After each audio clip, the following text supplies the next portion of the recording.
તાર ચેલા માણી તું અમાર ગુરુ, અમે તાર ચેલા માણી તું અમાર ગુરુ, તારા રે નામથી મારી જિંદગી થાય સુરો.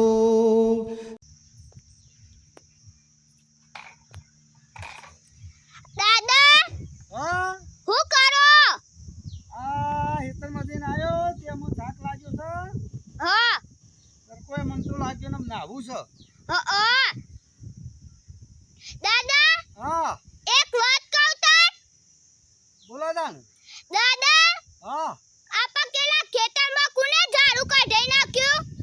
આ પેલો ખેતરમાં મોટું દેખ ઝાડુ હતું એ ને. હા હારું કાઢી કાઢી નાખ્યું તે. અંદર હાથ ને મધ ને બધું રહેતું તું તે. આ ખેડવા વાળાને જબ્બર તકલીફ પડતી હતી બાપરાન. ખેડતા નતું ફાવતું કોઈના. અને 12 મહિને ગોળ દે તોય જતું જ નતું લગારે. અને આપણો તો કોટા મોટા વાગતા તા પાછું. હા તો એ જે 12 મહિને આપણો નરતું હું તો ગોડ ગોડ કરું તોય પાછું 12 મહિને પાછું પોંગરી જ જાય. તોય 12 મહિને પોંગરી જ જાય. હું તો કંટાળ્યો. એ ઝાડુ હેડ હું પછી નાવા જઉં છું. તને વાત કરું એ ઝાડાની. એ ઝાડુ તો હું જ કટાવ્યું છે. હું આવું પછી બેસ હોય કણો. ઓય બેસો હું આવું હેડ.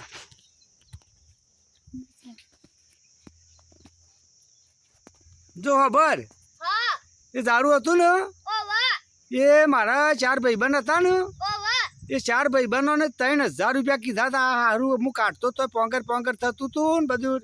શેરવામાં ના ફાવતું, કોટા વાગતા, મોય મધ રહેતો, મોય હાપર હતા અને જોખમ જેવું ઝાડું હતું મોટું દહીં. એટલે મારા 4 ભાઈબંધ ખરા ને ઇવન મારા ઘેર બે હતા ઉઠતા ખાસ ભાઈબંધ હતા. બધા ચા પાણી કર અને બધું આડીઅવડી વાતો ખાસી વાર કરી. એવા અંગત ભાઈબંધ હતા મારા. એટલે એવાને હું કીધું કીધું ભાઈ મારું એક કોમ કરો ને. આ 12 મહિને મારા મોટું ખેતરમાં ઝાડું છે ને તે આ ઝાડું હારું જતું નહીં. હારા ગોડું છું તોય પોંગર પોંગર થાય છે. તો મને 3000 રૂપિયા હું આપી દઉં પણ ઝાડું મને કાઢી આલો આટલું. એટલે મારા વર્ષે હા કી પણ આવું નહીં. એટલે કીધું 3000 રૂપિયા ઉપર 3500 રૂપિયા હું આલોય તોય મારા વર્ષે મને તો 12 મહિના સુધી 1.5 વર્ષ સુધી મને તો બકાયો આવું નહીં યાર. એ પછી કીધું અમે હારું આ લોકો આવતા નહીં. મારા અંગત ભાઈબંધ છે અને મારા માણસો છે તોય બીજા મજૂરી જોઈ જ મારા આવશે અને મારા નહીં આવતા અને ખાસ મારા ભાઈબંધો હતા. પછી હું વિચાર કર્યો કે દીવનભા અરે જુઓ ને આ અંગત માણસો છે જોતે મજૂરી જોઈ છે પણ આ દીવનભા ખાસ ભાઈબંધ છે હોનાઈ જતા નહીં અને દીવનભા હોવાની કોઈક દવા કરવી પડશે. આવો હું વિચાર કર્યો. પછી આ તો હું તો મારી રીતે મગજમાં સેટિંગ કરી દીધું અને અરે 4 જણા પાછા બેહવા આવ્યા આપણા ઈ કણ્યો. પછી વન વાત કરી. હું કીધું ભાઈ હું તમને હવારોનો ખોરું છું 4 જણાનો અને તમે છો જતા લ્યા. એટલે કે અમે તો કોમ જતા. એટલે મારા તો કદી કોમ આવતા નહીં. બીજા જો જાડો કે કોઈ વધો નહીં. મારું કોમ કરો કે ના કરો એનો કોઈ વધો નહીં. પણ આપણો બધાનો બેડો પાર છે કે શમ કે રાતે માતાજીને મને એક એવું સપનું આવ્યું છે ને તે મોય એક શરૂ છે જમીનમાં અને એ ચિક્કોનો ભરેલો છે હોનાના ચિક્કા.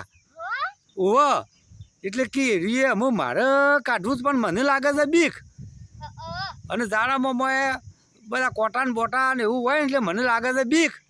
એટલે અમે મારે એકલાને જવું નહીં. આપણે બધા હારી જઈએ અને ઝાડું આપણે કાઢી અને આપણે એનો માલ કાઢી લઈએ. એટલે કે શોખણ છે કીધું મારા હિતરમાં છે આપણે શું કોકના હિતરમાં જવું છે.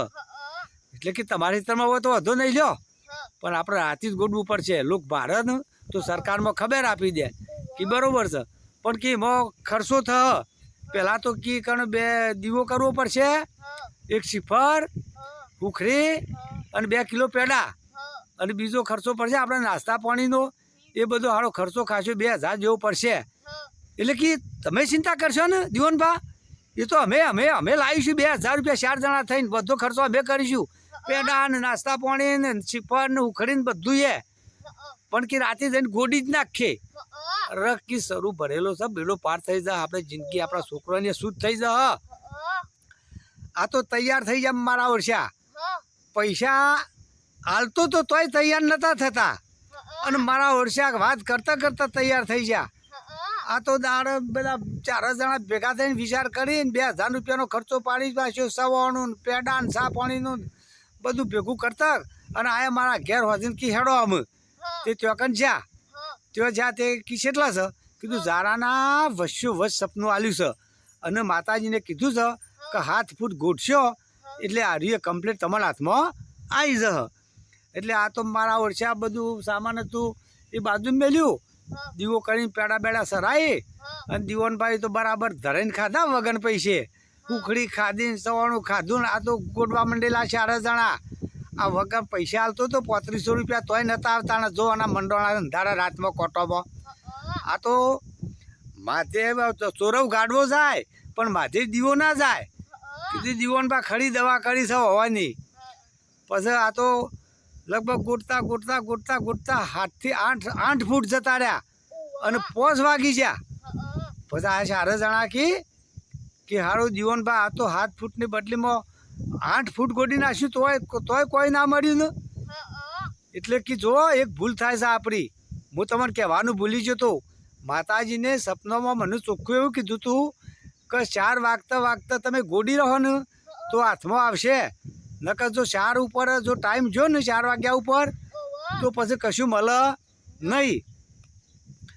એટલે કે તાણે અમુક કરશું કીધું અમારું ફેર સપનું આવે તાણે અમે આપણે ગોડવા આવવું પડે. એટલે 3500 રૂપિયા હાલતા હતા, 1.5 વર્ષથી કગરતા હતા તોય ઝાડું નહોતા કાઢી હાલતા. અને વગન પૈસે ઉજાગરો વેઠીને કોટા વગાડી અને આખી રાત ગોડી અને વગન પૈસે આ ઝાડું ગોડી આલ્યું. એટલે સોરવ ગાડવો જાય પણ માથે દીવો ના જાય.